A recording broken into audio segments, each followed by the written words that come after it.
Hello and welcome back to another episode of the Dugout All 12 Teams as we preview all of the Scottish Premiership clubs 2025-26 season.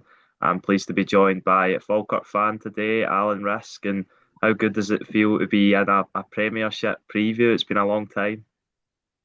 Aye, obviously it feels absolutely brilliant.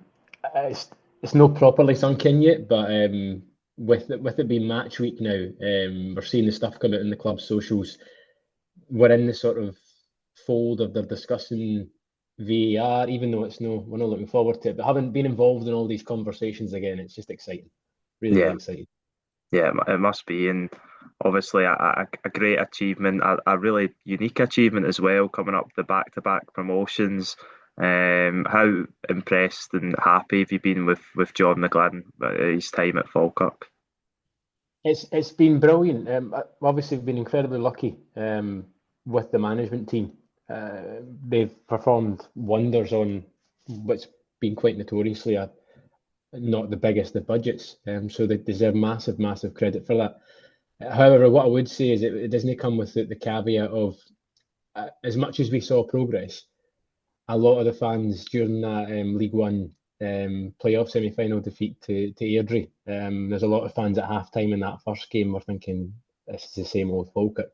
So even in that first year, there was people questioning McGlynn, and obviously that's came back and I'm stuck by him, and obviously got the rewards for that. So that's maybe a message there that the way that we've tackled it in terms of the way that our board have tackled it is they've trusted him. They gave him that first season and let him bed in the improvements, start to build his squad, and I guess uniquely he's not really had to change it much since that League One and season in League One.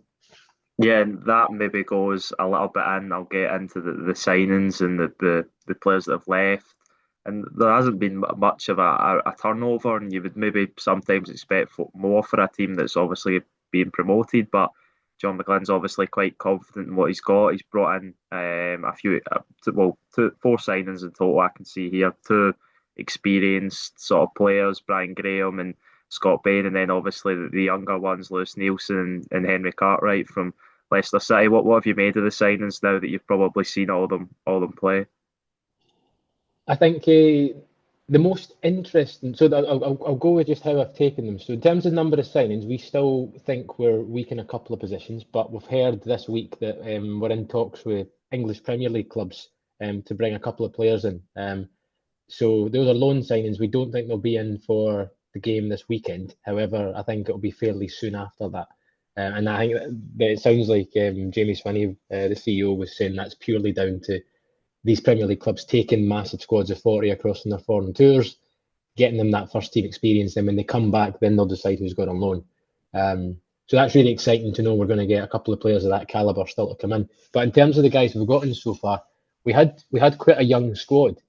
So getting the experience of a guy like Bain who's been a Scotland international, obviously been at Celtic for years, that's good, and it provides really stiff competition to Hogarth, who was phenomenal last season. Um, and we find ourselves actually as a fan base going, we don't really know who should start in goals. I mean, personally, I think Hogarth, he's been there for the longest. He was brilliant last season, most clean sheets in the championship. Um, I, maybe perhaps slightly unfortunate note to find himself in a Scotland squad when we had all those injuries for goalkeepers, given his age and stuff. Um, but obviously the assurance that comes with a player of Bain's calibre, that's maybe going to dictate who starts against Dundee United. But in terms of the signings, that's a really interesting position. Nielsen, we had him on loan years ago, and he's developed into a proper muscular, strong male footballer now. So I've watched him for Hearts. I saw him. I remember him playing against Riga in maybe the Conference League or that a few years ago, and I thought he looked good there. So be really interesting to see how he's done, and he started off brilliant. He's driving the ball out of defence. Happy to have it in to be really good defensively, strong, can go on a little mazy run with it, and then find a man, which is exactly the style we're looking for. So I expect him to be alongside Henderson at the start of the season anyway. Um, Henry Cartwright, who's came in, he's came in from Leicester City, English Championship club on loan. He looks a really good player, a good prospect, but I think a lot of the talk is that he's in very similar position to Brad Spencer, so it might be that he's there as cover for the midfield. But I'd expect with the intensity of the league and the amount of games we're going to find ourselves in, obviously we've got Celtic in the cup away, that'll be taxing. And how many intense games we're going to find ourselves in, he'll probably get plenty of minutes. So he's another exciting one. I mean, obviously Brian Graham, top scorer in the Championship. If you were to say who do we want to sign, you were looking for somebody who can score goals, and I mean, I know he's 37 coming on 38, but he knows where the net is. So Yeah, and obviously he's got something to prove as well, that he wants to be more than that sort of lower league known scorer, and he wants to really have a last season in the Premiership. Or we don't know how many seasons he's got left, obviously, but he wants to have a last attempt at it. And as you said, I think in his last 5 seasons at Thistle, 200 games, 97 goals. So a goal every other game. You can't really turn your nose up at that sort of goal scoring quality. And as you said with Scott Bain as well, I think it's really good that it pushes Hogarth. And as you said, I think he definitely had a shout to be in that Scotland squad when we were really suffering with injuries. And on the departures end, there's not really any major departures. And would you disagree with that, or was it just kind of players that a few? I think one went on loan, but the other ones no real big parts of the squad. no, I think that's what he's kind of done the last couple of seasons. It's just been shavings off the squad. We a couple of players who didn't quite actually make it. We had obviously like last season, the turnover was like your Jordan Allens, your Ryan Shanleys and stuff. Um, I think it's a lot of sort of the youth players. We operate sort of, we've brought back the academy, but we operate with some apprentices, and I think a couple of them were allowed to move on to try and make careers elsewhere.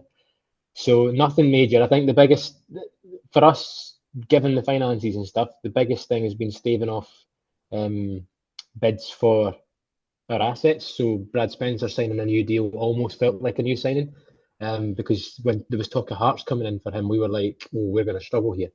Um, and maybe there was a move to bring in Henry Cartwright at the same time as the talk was, but then we heard that never really materialised properly. It was just an agent kind of not lying, but kind of an agent saying Hearts are interested. So really good to get him signed, and a couple of other players we've got Connor Allen came in the door for Rangers. So he was on loan, I think maybe we got him in January. So he's been like a new signing, quite a versatile player. Played at centre half, centre mid. We can probably cover it right back. He looks obviously he's trained at Murray Park. He's obviously up to that standard, but never quite made the grade, and he's got a point to prove. So he'll be quite an interesting player for us as well. So yeah, I think we've not lost anybody, which is key. The guys who are there want to stay. McKeever as well had a couple of bids in for him, and he'd be a guy who would have an excuse to leave because we've brought in Brian Graham. So you're likely going to see Brian Graham starting ahead of McKeever. So if he feels like he's not going to be first choice, especially after he scored that great goal against Celtic last year, he might have a grievance to go, I want to try him a wee bit elsewhere, but he's stayed and we're happy with that. So I think we've got a good bit of youth in the squad already. The guys who are there want to stay. The harmony is really good. I guess this is the ultimate test because you're not going to win as many games in this league than you are in the Championship. Yeah, definitely, and I think this, as you said, I think the Falkirk squad for the most part's really good. Numbers wise, there's a good at least two players in most positions, and that's kind of what you're looking for. Obviously, the real test is whether this squad can step up to the Premiership and really compete with the big dogs, so to say. And do you think they can do that? It'll be really interesting. I think if you're looking at evidence, so we had the 3 games last year. We had Celtic, Hearts, and Dundee United.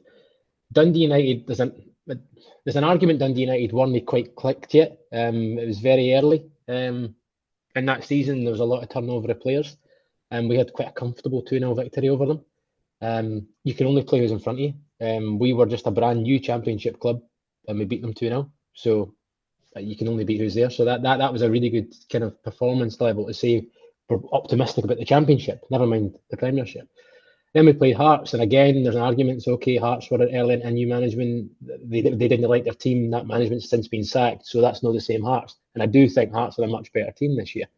But take that all away, we gave them a game. When we went 1-0 up, it was tight, and then we got the second goal, and we looked like we could have scored more. So, and then went to Celtic Park, obviously had the final result there, but performed reasonably well for about 60, 70 minutes. So, in the only real games we've had to test that, we've no let ourselves down. So, Yeah, I think with the added experience, I mean, Arfield came in obviously in January. Um, so, you've added that bit of quality, you've added goals, which is where we said we might have been lacking before.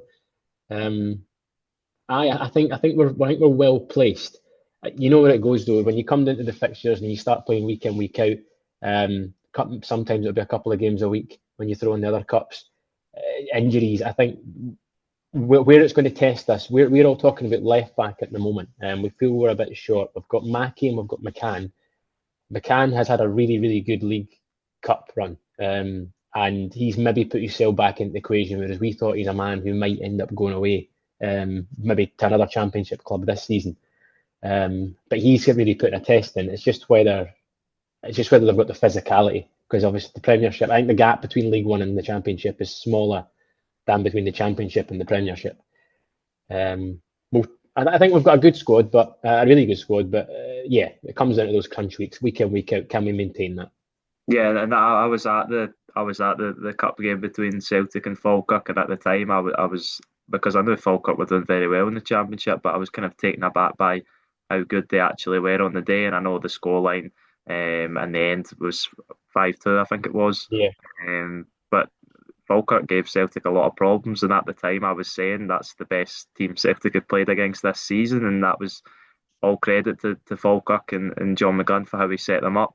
And would you make the point that maybe with how Falkirk ended the season, of course, wrapped the league up in the end, but would you rather, I know it's just a hypothetical, stupid question, but would you rather be coming into the Premiership off the back of the first half of the season rather than the second half of the season? I don't know because I think we obviously had an unbeaten League One campaign. Obviously, you could say there's one argument to say you've had, we never faced adversity that season, so the Yeah, test was the Championship, going on those small game unbeaten runs of, or sorry, game streaks without winning of 2 matches, 3 matches, whatever, and recovering for that. Um, it was a weird end to the season. Like a lot of people, even Falkirk fans, were thinking this was a bottle job. I watched every game, and I was at most games in the closing run, and it was always. I mean, the Wraith game, I had a stupid sending off that should never have. It was a player's fault. It was Matty's fault, and so we gave the game away. And we should have even maintained the scoreline at that. So that was a bit of a bottle job there. But the other games, it was by a goal. Ayr, the late equaliser, Partick. These are teams who a season before it we were in the league below, so it wasn't games that we could have expected to go in and win. Now, based on the form and the way we were in the league, of course, you say, "Oh, top should beat third," etc. But the season before we were in the League One, so I personally felt it's nothing to panic about. It's all about winning the league, and to get the game against Hamilton at the end and just get it over the line. Sure, it would have been lovely to go into the league, but then I wonder, and this is something where I guess would have, it's hypothetical as you say. If we never had any adversity, you would come in thinking we're invincible, and we're like we're going to steamroll this league when we know how physical. We know how you look at the amount of players that Dundee United are signing. You look at the amount of players that Livy are signing. The teams around us who are going to be in that bottom six are all recruiting quite well. Um, Obviously, and undergoing new management, Dundee, etc. So it's going to be really interesting how we stack up. yeah, and you said about left back possibly. Is there any areas of the squad particularly that you think we really need a bit more quality in there, or are you kind of happy starting the season and then you get a few loan players in, as you said, from Premier League, and usually when you're getting loan players in, it's kind of if the opportunity comes up and it's quality that can improve the squad, you take them. Yeah, I think that's it, and that's exactly what we're looking for. It's the idea of the club just now is we're doing all the right things, and one of the things you do as a well-run, good football club is you make yourself an attractive prospect for really good players to come and develop to kick on in their future careers. And all the noises coming out of Falkirk with the restart of the academy, um, the style of football that we play. Like for example, the style of football, any possession-based team who play attacking football, I can't imagine they would look at Falkirk and go, I don't want my player to play there. Like anybody coming through the Celtic Youth Academy, Rangers, even the likes of Hearts, but then you go to the English Premier League. Falkirk should look, and does to me, look like a brilliant place to play football. And anybody who comes in is going to see the ball. They're going to get plenty of time on the ball, and they're going to have willing runners that they just need to find, so they can really develop that attacking game.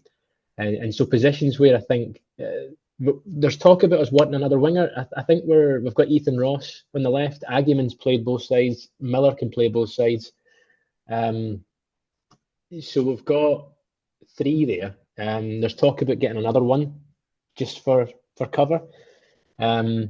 Right back, we've got Keelan Adams now. Again, I think he'll be off. I think somebody will come in for a bid for him after one season, depending if he makes that step up in level. If he does it as we think he does, because he's a very direct, just wants to get forward with every touch, and he can run past guys. He's really athletic. So if he has a season, which we hope he does, then he could be off. So then we need to bring in someone.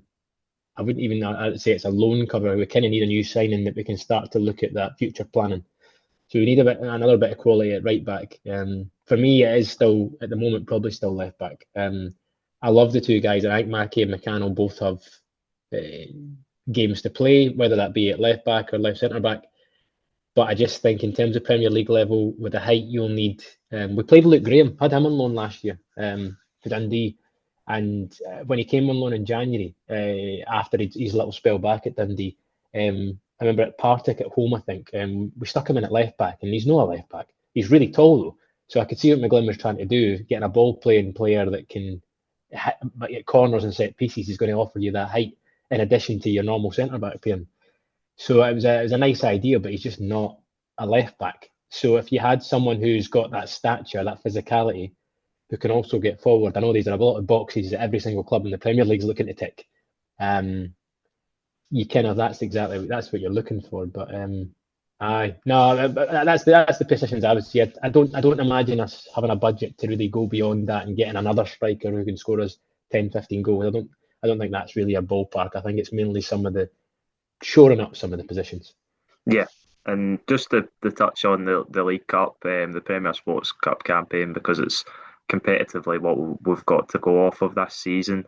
A pretty good campaign because, as we've seen this season with Dundee and previous seasons gone by, it's not always as straightforward as it sometimes looks for the Premiership clubs. So to get through, I know there was that one game against Cove that went to penalties, but you won that anyway. And the performances on the whole, I haven't obviously seen any of the games, but the scorelines look like the squad's in a good place at the moment.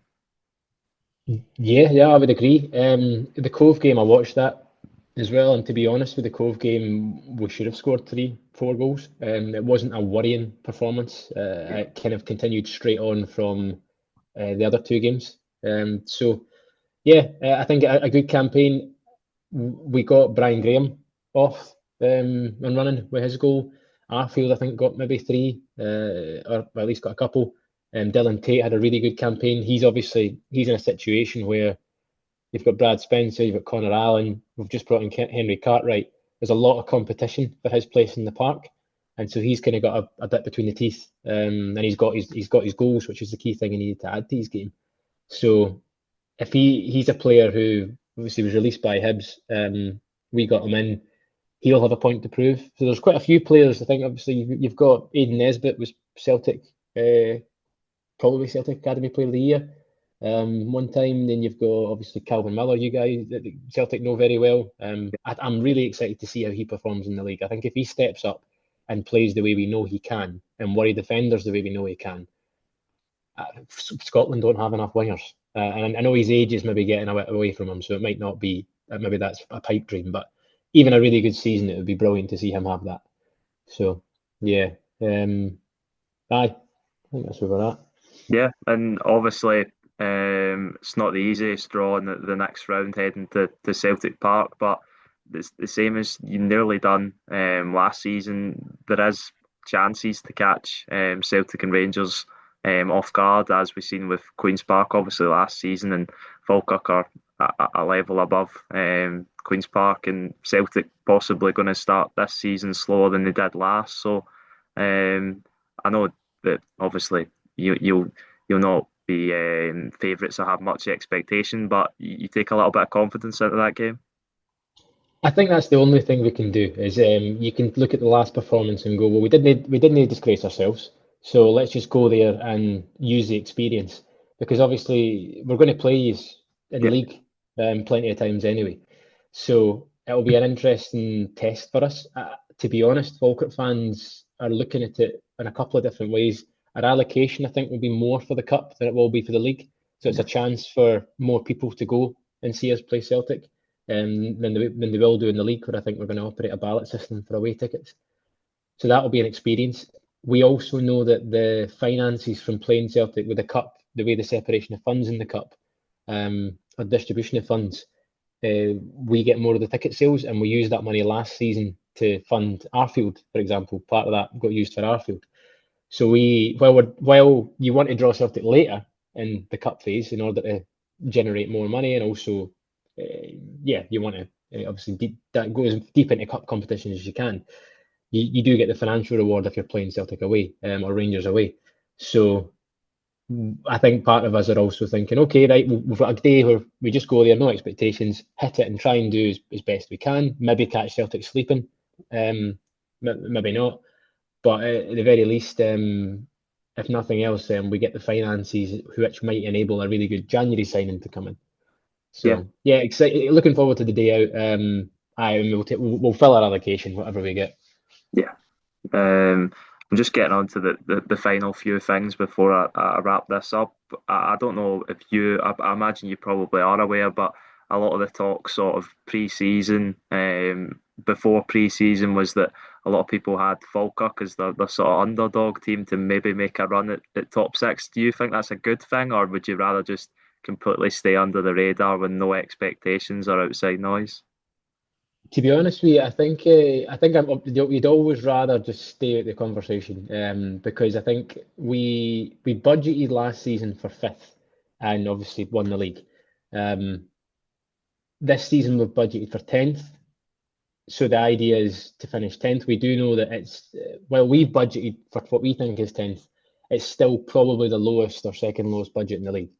So realistically, it's an uphill battle. However, I think what the board have said is that if we're doing well throughout the season, if we have cup runs, etc., etc., and we have the finance available, they'll increase the budget as the season goes on. If they get to a stage where I'm touching wood, if we get to a stage where security looks or survival looks more likely, there might be an opportunity for more funds to get released based on the knowledge that you'll remain in the league the season after. But for me, I think what the league will see this season is there'll be some really, really good games of football.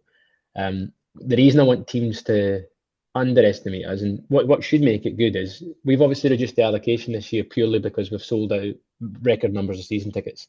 So I think we've got something in the region of 5,900 season ticket holders, which is mad numbers for Falkirk. So the only tickets available are about 750 tickets in the North Stand.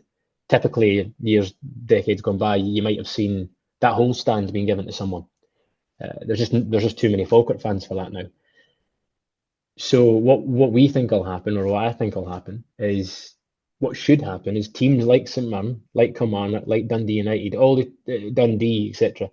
They should all look at us as the team to get their guaranteed points from.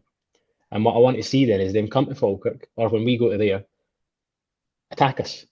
Try like you're the better team. You've got the bigger budget, the better players. Attack us, play football, and then we just see who wins a game of football.